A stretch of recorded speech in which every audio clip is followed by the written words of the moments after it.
Renault Grand Scenicin huoltovälin nollaus tai öljynvaihtonollaus. Painetaan starttinappia kumminkin niin, ettei auto lähde käyntiin. Noin. Sitten nuolinappia ja OK-nappia käyttämällä, niin ensin nuolinappia meillä valitaan sille, että tuonne tulee lukemaan, että huoltovälit.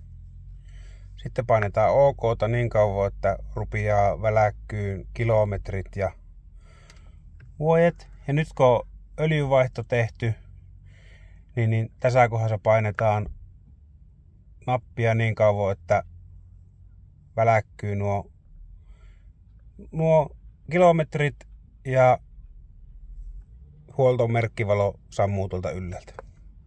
Ja sama homma voi tehdä sitten, jos tämä aikahuoltoväli on mennyt umpeen, niin OK-nappia vaan niin kauan pohjaa, että valo sammuu.